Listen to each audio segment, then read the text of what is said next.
নমস্কার বন্ধুরা, welcome to এসটিউনিক sports. তো এই মুহূর্তে দাঁড়িয়ে কিন্তু ইস্টবেঙ্গল তাদের প্রস্তুতি পর্ব শুরু করে দিচ্ছে। ঘরের মাঠে কিন্তু আজকে একটা বড় ম্যাচের মুখোমুখি হতে চলেছে ইস্টবেঙ্গল।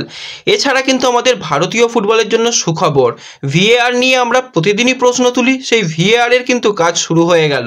সেই নিয়ে কথা বলবো। কিছু প্লেয়ারের ট্রান্সফার আপডেটের খবর বেরিয়ে আসছে, আর্জেন্টাইন প্লেয়ারের সঙ্গে ইস্টবেঙ্গলের একটা লিঙ্ক আপের খবর রয়েছে।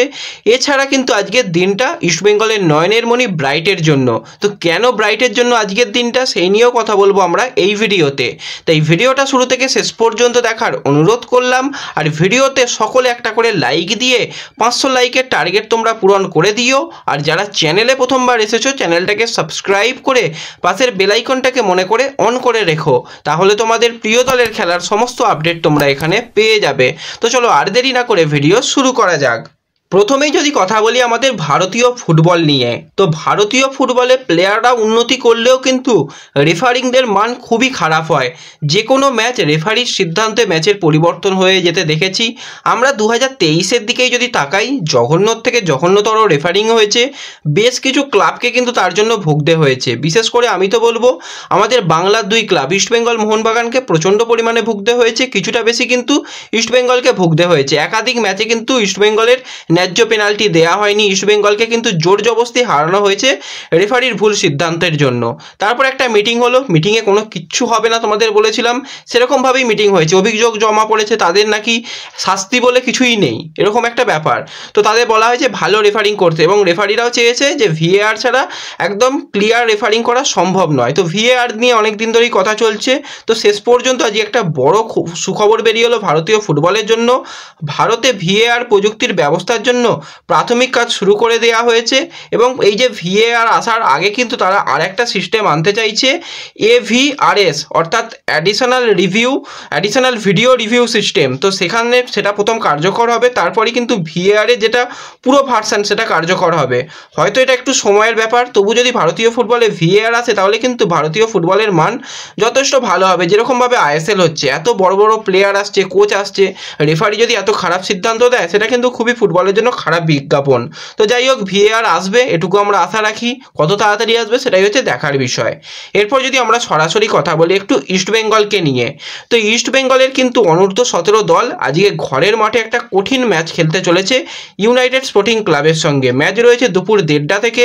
গত ম্যাচ ইস্টবেঙ্গল উড়িষ্যাকে কিন্তু একটা 3-2 গোলে হারিয়েছিল ম্যাচটা, এবং ইস্টবেঙ্গলের প্লেয়াররা যথেষ্ট ভালো ফুটবল খেলছে। বাচ্চা বাচ্চা ছেলেগুলো, বিশেষ করে আমি বলবো ক্যাপ্টেন তো খুব ভালো ক্যাপ্টেনশিপ করছে এই দলটাকে নিয়ে। তো আজকের এই হাই ভোল্টেজ ম্যাচের কিন্তু তোমরা স্কোর লাইন প্রেডিকশন করতে পারো, কোন দল কত গোলে জিততে পারে সেই স্কোর লাইন প্রেডিকশন করো। যার স্কোর লাইন প্রেডিকশন মিলে যাবে তার নাম কিন্তু পরবর্তী ভিডিওতে অবশ্যই নেওয়া হবে। তাই মনে করে কিন্তু এই ম্যাচের স্কোর লাইন প্রেডিকশন তোমরা করতে পারো। এরপর যদি কিছু ট্রান্সফার আপডেট নিয়ে আমরা কথা বলি, প্রথমেই যে প্লেয়ারটার কথা বলতে হয়, 32 বছর বয়সী ভারতীয় রাইট ব্যাকের প্লেয়ার রিগান সিং। তো এই প্লেয়ারটা কিন্তু এর আগে আমরা দেখেছিলাম আইএসএলে খেলতে, বহু দিন ধরে আইএসএলে খেলেছে। North east, Chennaiyin FC, Hyderabad এফসির হয়ে দুর্দান্ত ফুটবল খেলেছে, এবং নর্থ ইস্ট থেকে এই প্লেয়ারটা উঠে এসেছিল, সেখানে 70টা ম্যাচ খেলেছিল। এবার শোনা যাচ্ছে নাকি এই প্লেয়ারকে নেওয়ার ব্যাপারে নর্থ ইস্ট আবারও কথাবার্তা বলছে। বর্তমানে ফ্রি প্লেয়ার রয়েছে, কোনো রকম অসুবিধা নেই, উইন্ডো ওপেন রয়েছে, সেক্ষেত্রে এই উইন্ডোকে কাজে লাগিয়ে আবারও এই পুরাতন প্লেয়ারকে ফেরানোর চিন্তাভাবনা থাকছে। তো অনেক জায়গা থেকে বলা হচ্ছে যে ডিল ডান হয়ে গেছে নাকি। তো অফিসিয়াল কনফার্মেশনের জন্য আমরা ওয়েট করে যাই যে কত তাড়াতাড়ি অফিসিয়াল কনফার্মেশন আসে। তো আইএসএলে কিন্তু 109টা ম্যাচ খেলার অভিজ্ঞতা রয়েছে, তো খুবই ভালো প্লেয়ার। তো দেখা যাক কতটা ভালো ফুটবল খেলতে পারে আবারও নর্থ ইস্টের জার্সি গায়ে। এরপর যদি আমরা একটুখানি ব্রাইটকে নিয়ে কথা বলি, তো ব্রাইটকে নিয়ে নতুন কিছু বলার নেই। ব্রাইট যে কতটা ভালো প্লেয়ার এবং কতটা স্কিলফুল প্লেয়ার আমরা দেখেছিলাম।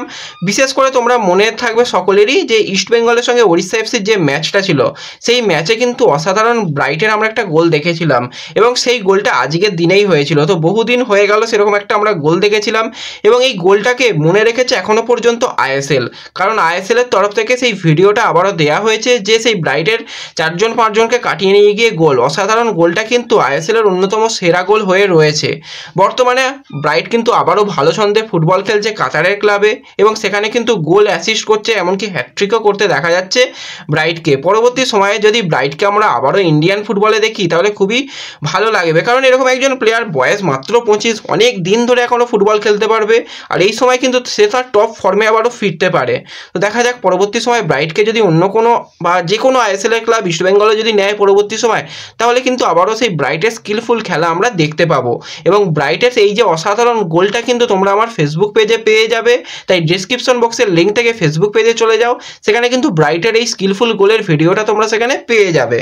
এরপর যদি আমরা ইস্টবেঙ্গলের সঙ্গে একজন নতুন প্লেয়ারের লিঙ্ক আপের খবর বেরিয়ে আসছে সেই প্লেয়ারকে নিয়ে কথা বলি, তো মাত্র 25 বছর বয়স, আর্জেন্টিনার সেন্ট্রাল মিডফিল্ডারের প্লেয়ার জেরিমেবো ক্যাসিনোবুয়ে। তো বিরাট বড় নাম। তো জেরিনেমোর প্লেয়ারটার নাম এবং তার মার্কেট ভ্যালু রয়েছে 2.8 কোটি টাকা এবং প্লেয়ারটা কন্ট্রাক্টেড প্লেয়ার রয়েছে একটা ক্লাবের সঙ্গে এবং কন্ট্রাক্ট শেষ হয়ে যাচ্ছেও খুব তাড়াতাড়ি। তো একটা আর্জেন্টিনা মিডিয়া থেকে এই রিপোর্টটা করা হয়েছে ইস্টবেঙ্গলে নাকি সে আসতে পারে। এবার দেখো উইন্ডো ওপেন রয়েছে, উইন্ডোতে তো অনেক প্লেয়ারকে নেওয়ার ব্যাপারে কথাবার্তা নিশ্চয়ই ম্যানেজমেন্ট বলেছে এবং কার্লেসের হয়তো পছন্দের প্লেয়ারের লিস্টে এই প্লেয়ার থাকতে পারে। যেরকম প্লেয়ারটার খেলা দেখলাম, তো টোটাল কিন্তু ক্লাব কেরিয়ারে 112টা ম্যাচ খেলেছে, সেখানে 6টা গোল এবং 4টে তার অ্যাসিস্ট রয়েছে।